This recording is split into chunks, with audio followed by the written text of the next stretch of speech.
Hai, Assalamualaikum. Waalaikumsalam warahmatullahi. Okey, hari ni Haji bersama dengan tetamu Prides Tour kita yang join trip pergi ke mana bang? Pergi ke Turki. Turki. Okey bang, boleh tolong perkenalkan diri, nama abang? Nama saya Muhammad Faizal bin Nordin. Dari mana bang? Saya daripada Johor Bahru. Saya seorang guru. Oh, cikgu ya. Okey, usia saya 51 tahun.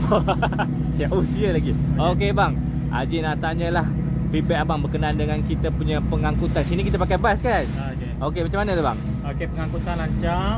Okey. Okey, bagus.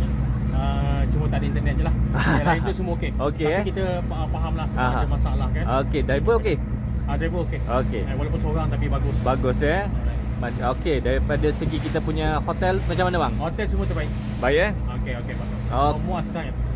Baik. Alright, baik. Okey, yang ketiga daripada segi kita punya tempat-tempat lawatan, mana abang rasa the best bagi abang personal lah? Tempat lawatan yang paling best Abang rasa kat mana? dekat tempat Belon tu apa nama ni? Cappadocia. Susah nak sebut ya. Oh. Cappadocia, kat situ paling best.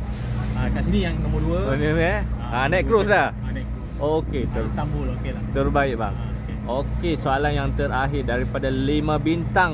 Berapa bintang abang nak bagi kepada trip kita kali ni? Saya bagi 4 bintang lah. 4 bintang ya bang? 4 bintang. Okey, terima kasih bang atas feedback yang abang beri. Hopefully kita dapat jumpa lagi trip lain yang akan datang ya bang? Okey. Okey, terima Ada rezeki insya-Allah. kita jumpa lagi. Insya-Allah bang. Okey, assalamualaikum bang. Waalaikumsalam. Bye bye.